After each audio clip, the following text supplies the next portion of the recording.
So yun po guys, magandang araw po sa lahat. So ayun, sa video po na ito is mag-update po ako tungkol po dun sa mga nagtatanong kung makakabalik ba ako kila Chris na sa darating na 26 sa kanyang 22nd birthday. Kung makaka-attend ba ako sa celebration po ng kanyang birthday since marami din po talagang nagtatanong.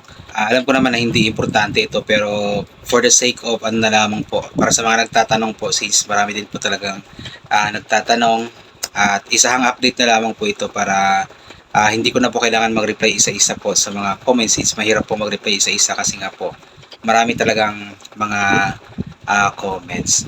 And bago ko po sasabihin kung makakapunta ba ako doon o hindi sa darating na 26 ay ito po, asikasuhin ko muna yung pamangkin ko, i-prepare ko muna siya para makapasok na po siya sa school.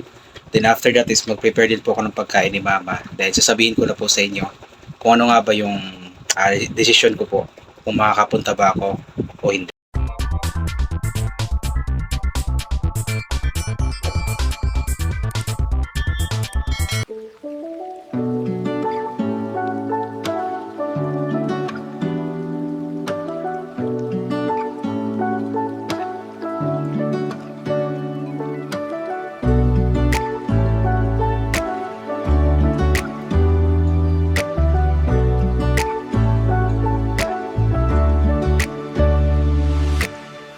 Bawat ginagawa ko dito sa mundo, may iilan na ayaw dito.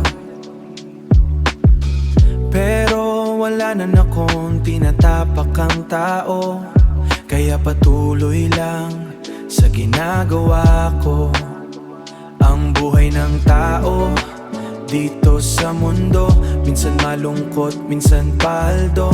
Pero kahit ganun pa man, pag-asa'y huwag mawalan. Dahil ang Diyos ay di tayo pababayaan. Kaya dapat gawin lang kung anong gusto, basta wag lang manakit ng tao.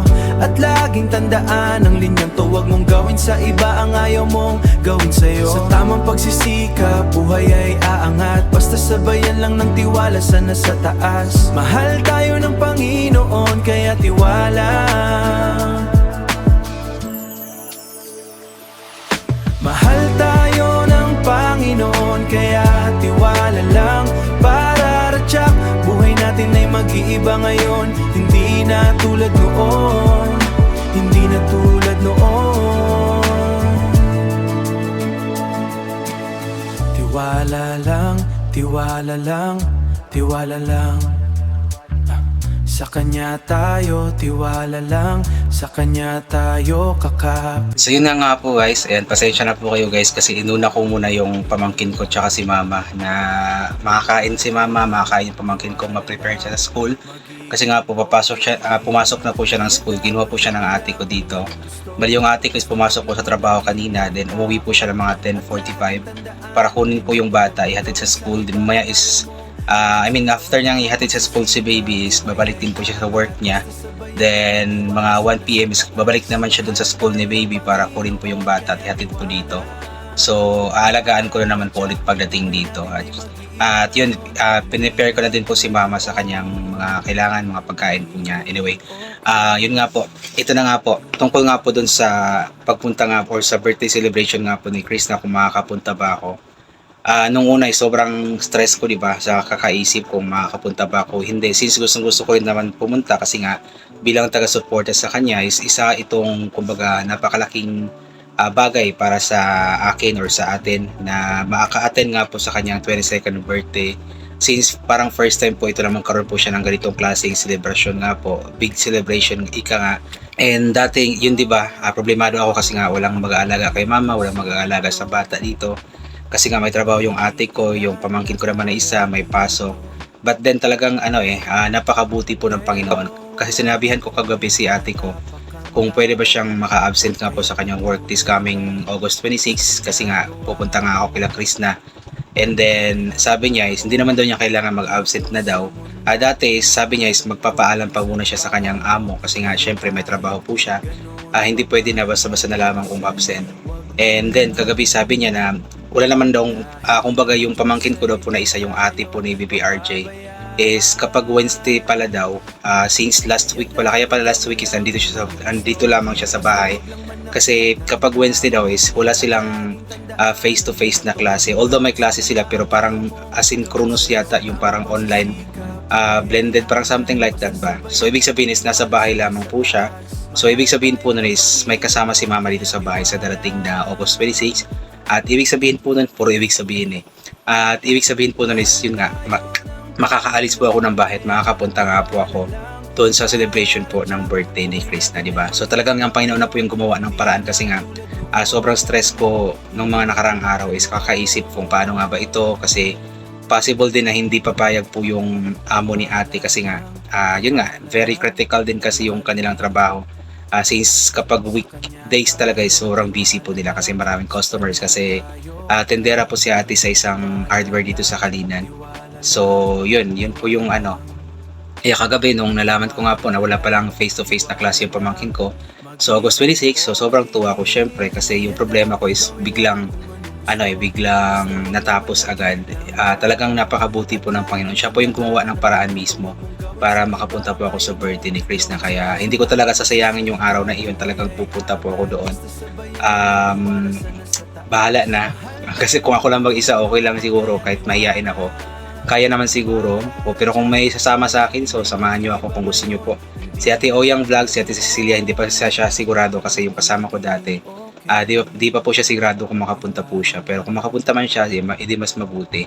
So sobrang excited po ako guys sa mga possible na mangyayari nga po sa araw po na iyon.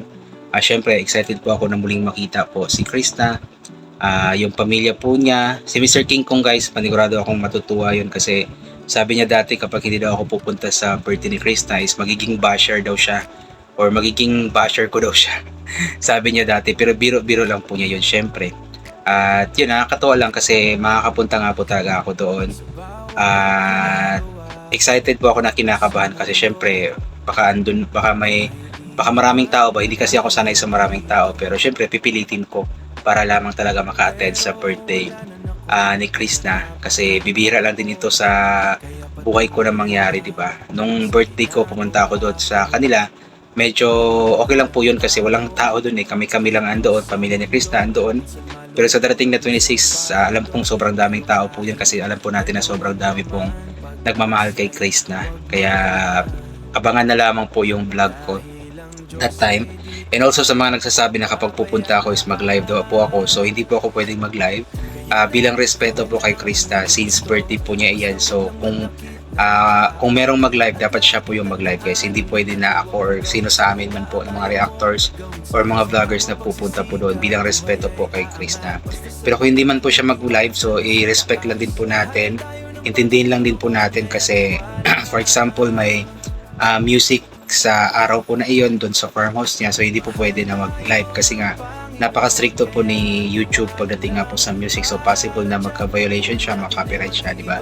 So siguro abangan na lamang yung mga vlogs nga po sa gaganapin na birthday po niya kasi I'm sure naman na sobrang exciting ito at sobrang magiging masaya po ng araw po na iyon. And ipag-pray po natin na sana hindi umulan po sa araw po na iyon kasi mahirap po kapag umulan, especially sa mga bibisita doon. Yung daan kasi is paakyat pababa, so delikado po siya kapag maulan.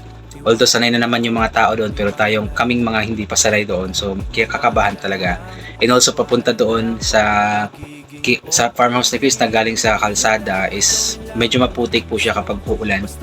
Kaya sana wag pong umulan before the night before sa 26 or sa 26 mismo, sana wag umulan guys para maging komportable po yung mga tao. And sana wag lang din siya mainit sobra para hindi guys gaano mainit kasi mahirap po yun na sobrang mainit yung panahon tapos mainit pa yung katawan ng mga tao, so sobrang init na, di ba?